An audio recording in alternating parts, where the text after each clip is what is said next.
Hello, I'm Dave Abrams. And I'm Tracy Reynolds, and this is Anne Arundel County Week in Review. Today we'll tell you about an Olympian from our own backyard, and we'll preview this summer concert series in the parks. But first, making headlines. Of course, the hottest topic has been the storm that blasted through our area with little warning and wiped out trees and power lines. El Derecho, is that right, Dave? That's right. As it's called, by weather folks, struck fast with 80 per mile winds and rain. It caused 1.2 million power outages, including more than 130,000 in Anne Arundel County, and caused 23 deaths, including one in Anne Arundel County. The destruction was rough on the roads as well, with 24 closures due to downed power lines and 4 homes severely damaged. Division Chief Michael Cox has more on the tragic car accident that killed a 24-year-old Edgewater man. Chief. Thanks, Tracy. The first incident occurred around 1:30 a.m. when Anne Arundel County firefighters responded to a report of a tree on a car in the area of Harwood Road and Richardson Drive in the Harwood area of the county early Saturday morning. The first units to arrive on the scene reported that a large tree fell and crushed a small sedan, trapping 2 of the 3 occupants in the vehicle. Firefighters immediately went to work providing medical care and attempting to free the trapped occupants. In all, it took 14 firefighters about 45 minutes to free the trapped occupants. 3 people were injured as a result of the incident. 2 occupants of the car suffered serious but non-life-threatening injuries. They were treated at the scene and ultimately transported to Anne Arundel Medical Center in Annapolis for treatment. A 3rd occupant of the car, a 25-year-old male, suffered fatal injuries as a result of the incident and was pronounced dead at the scene. In a second incident, a 19-year-old male suffered 3rd-degree burns after he came in contact with downed power lines in the Edgewater area of the county. The incident happened late Friday when the teen was walking through a field with some friends, and he came into contact with an energized downed power pole that had been broken during the storm. The 19-year-old male was thrown backwards and lost consciousness. He was assisted back to his house by friends, where a parent transported him to Anne Arundel Medical Center in Annapolis. He was treated and ultimately transferred to the burn unit at Hopkins Francis Scott Key Medical Center in Baltimore, where he spent 2 days in the hospital. Friends of the 19-year-old captured a picture that was provided to WMAR-TV News in Baltimore that showed 2 deer that were also killed as a result of coming in contact with the downed power lines. Between the dead deer was the 19-year-old's hat that he was wearing when he came in contact with the power lines the night before. Tracy? Thanks, Chief. County fire officials want to remind residents to stay clear of all downed power lines as well as any other items that may be energized by them. All downed power lines should be reported to our local electrical utility and fire departments. And the storm brought a lot of trouble, and then the heat made it even worse. The Emergency Operations Center was activated at 2 a.m. after the storm blew through, and cooling centers were opened at police stations, senior centers, and animal control for pets. Most of the roads were repaired within about 5 days. Now, Tracy, I know you had a little trouble with El Derecho. Yes, because you have to roll the tongue, Derecho. Derecho. But it's Spanish, so when I first heard it, I was like, why did they give it this name? That makes no sense, because derecho in Spanish is right, as opposed to izquierda, which is left. And I thought about it a little bit. It's like a boxing term, like it gave us a swift right hand, right to the chin. Yeah. So good name. Yeah, it fits. And you know what? Everyone fought back. As with every big weather event, we heard about an outpouring of community spirit and all the people who helped out. County Executive Leopold asked for nominations of people who went above and beyond to help their neighbors. And it wasn't long until someone nominated Anne Arundel Breaking News and Events, one of the most popular local Facebook pages we have. If you haven't seen it yet, check out the right side of our page. These folks listen to their emergency scanners and type out status updates recording what they hear. With the push of a button, more than 35,000 people get information about an accident or a traffic problem. County Executive Leopold presented a citation to John Williams, co-founder of the site, for his work to keep people informed. Great job to everyone who posted there. Some people probably couldn't watch it on TV with all the power outages, but there were some very good pieces of legislation that passed the County Council this week. The first one is called Connor's Law. It requires all public and semi-public pools to have defibrillators on site in case of an emergency. It's named after a Crofton boy who drowned in a local pool. His mom, Debbie Neagle-Freed, who was a guest on the show several weeks ago, has led an effort for 7 years since Connor's death to require the life-saving devices to prevent more deaths. The legislation passed unanimously. It adds defibrillators to a list of required items, including floating devices, rescue poles, and other safety equipment. There are 275 regulated pools in the county, many of which already have the devices. If you'd like to find out more about this new requirement, go to www.aahealth.org. And of course, they have a Facebook page. Click on our list of likes on the right side of the page. The second bill makes it easier for seniors living on fixed incomes to qualify for a property tax deferral program offered by the county. The program allows you to defer the increase in your tax bill interest-free if you are older than 65 and if you meet the income requirements. We're hoping the program will help some seniors get through some rough times. And if you'd like to find out more about if you're eligible for the program, go to www.aacounty.org and click on the banner to the Senior Tax Deferral Program. Well, Tracy, as you know, the sports guy Eric Roby is not here today, but he asked that we pass on some great sports news for him. And for once, it's not about Old Mill High School. Woo! This time, it's Broadneck High School. Graduate Matt Centrowitz of Arnold is going to the Olympics, folks. He took second place in the 1,500 meters at the U.S. track trials and is headed to London to compete against the best speedsters in the country. Centrowitz surfaced as an Olympic contender last year by winning the 1,500 meter run at the USA Track and Field Championships, according to the Annapolis Capital. Best of luck to Matt in the Olympics. This gives us something extra to watch for this summer. And also an interesting fact is that his dad, Matt Sr., is a two-time Olympian and four-time U.S. champion in the 5,000. So speed runs in the family. Wow, that's great. Two Olympians in one family. Yeah, not my family. Well, I mean, in that family. And you know, I'm an alumni from Old Mill, so I like it. I know that. I like when Old Mill's in the news and it's good stuff. Well, I know you guys have like the football championship. You have all the star athletes come out of Old Mill, it seems like. It's great. Well, they have a great program too. Not only is it just, you know, the talent of those young athletes, they also have very good programs and very good coaches there. And watch out, because Broadneck's coming for you now. Okay. Well, I'm sure the Patriots will hold tight. I have faith. And there is more Weekend Review to come. Take a look at the community calendar for upcoming events around the county. Stay with us. We will be right back.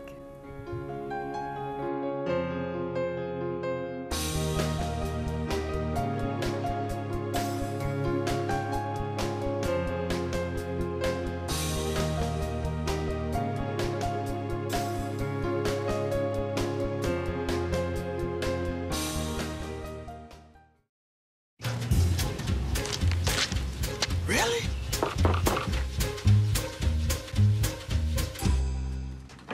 Buzz, what's up, man?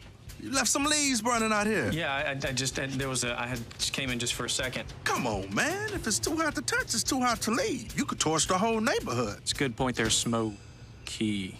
9 out of 10 wildfires are caused by humans. Only you can prevent wildfires.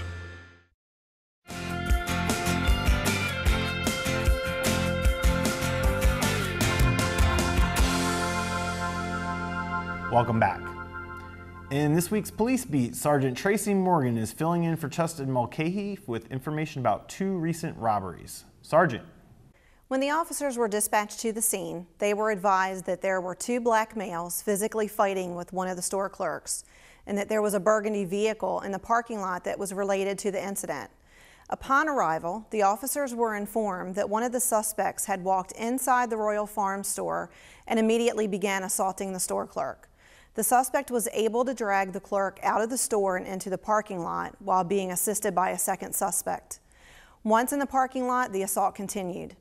Standing nearby were 2 additional subjects who appeared to be acting as lookouts. One of the suspects noticed a male driver sitting in a vehicle observing the altercation. The suspect approached the driver and attempted to pull him out of his vehicle. The driver was able to fend off the suspect and get away. Another suspect made an attempt to enter the Royal Farm store to rob it. Officers were able to locate all 4 suspects either on the parking lot or in the burgundy vehicle. They were placed under arrest. Found inside of the vehicle were 2 samurai swords and a baseball bat. The suspects were charged with various counts of attempted robbery, assault, destruction to property, and disorderly conduct. 2 suspects were charged with resisting arrest. The 4 suspects in this case were Joseph Brown, a 25-year-old male that lives on Madison Street in Annapolis, Joshua Carey, a 20-year-old male who lives on Waterford Road in Pasadena, Lorenzo Martin, a 26-year-old male who lives on Pondswood Road in Annapolis, and Gregory Wells, a 25-year-old male who lives on Oaklawn Avenue in Annapolis.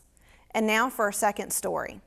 On June 30th, 2012, at approximately 5 a.m., officers responded to the 7-Eleven located on the 5600 block of Ritchie Highway in Brooklyn for a robbery.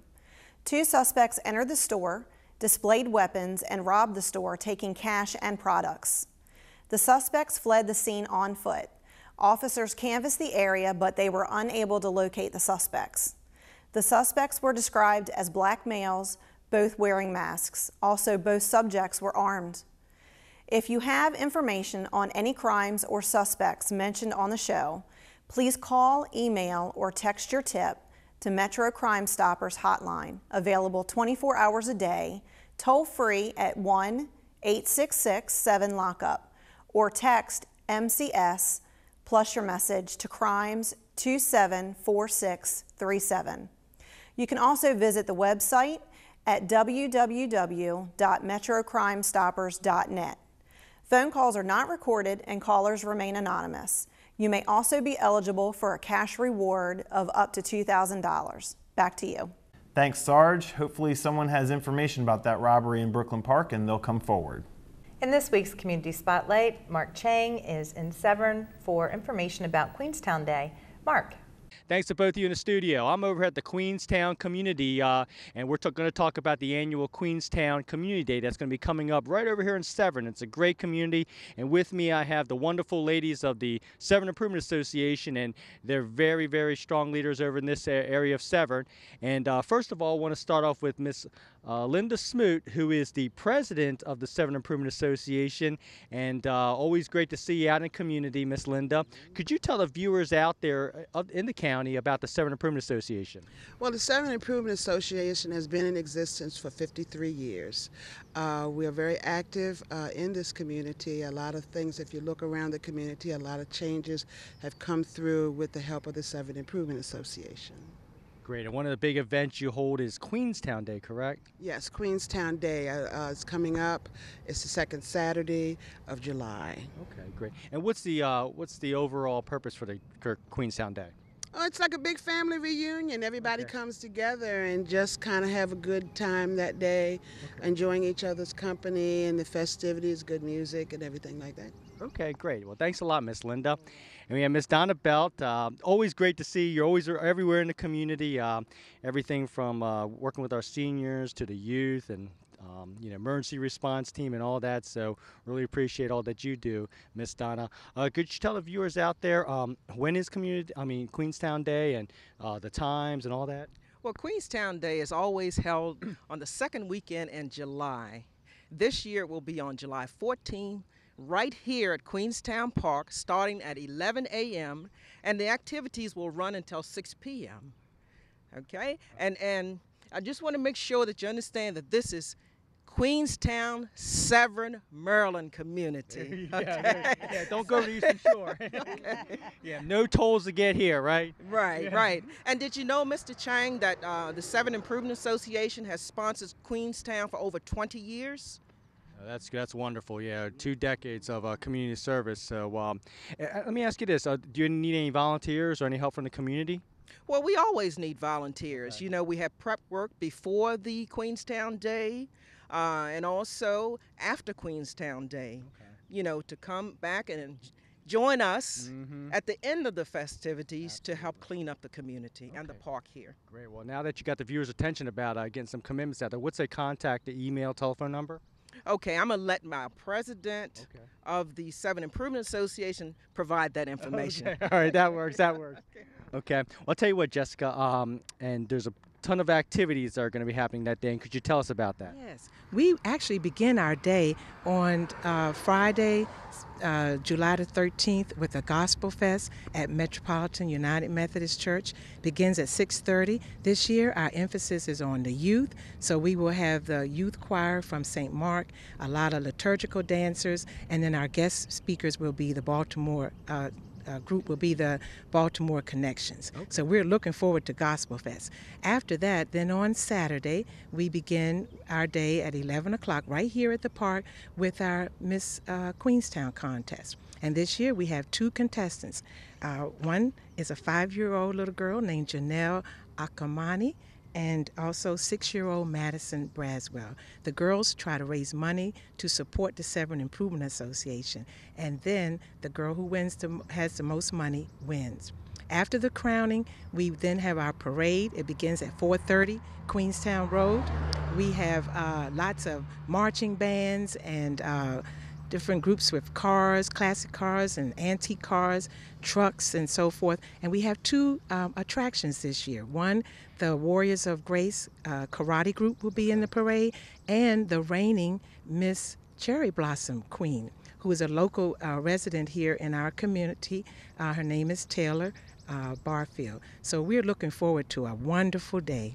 Great. Well, hearing about all those different events, I'm sure they're going to be, folks are going to be very excited and also very tired because all the energy that they're going to be expending to go to all the different events or the activities. Could you tell us, is there also going to be food provided? Oh, yes. We're going to have lots of food. There will be vendors there, 50-50 raffle.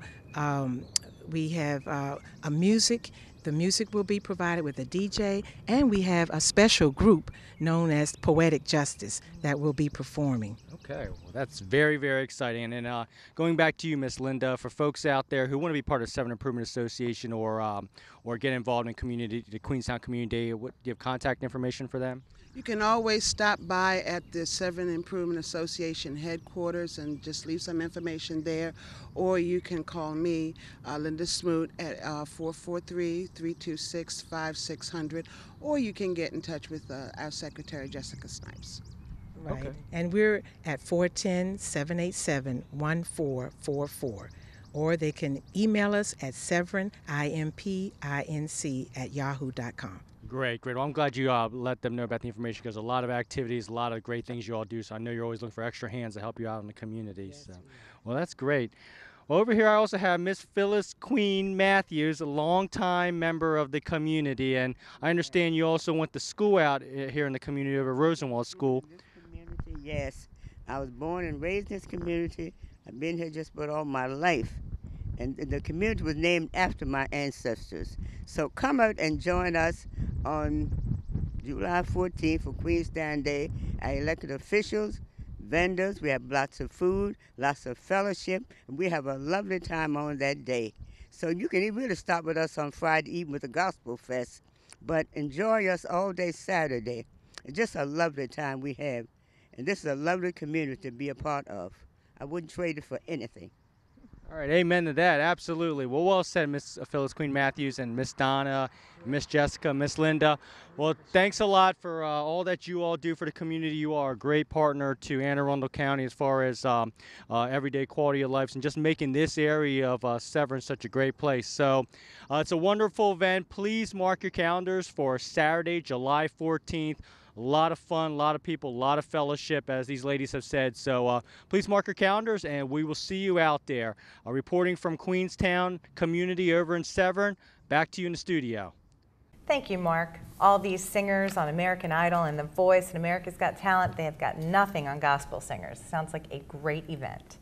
And we've got more music in this week's Recreation and Parks Spotlight. Carolyn Ryan is at Quiet Waters Park to talk about the summer concert series. Carolyn. Nothing says summer like a summer concert in the park, and David DeVault is here with us, Park Ranger at Quiet Waters Park, to give us all the information about the summer concert series here at Quiet Waters Park. Thanks for being on the show, Dave. Never a problem. Thanks a lot.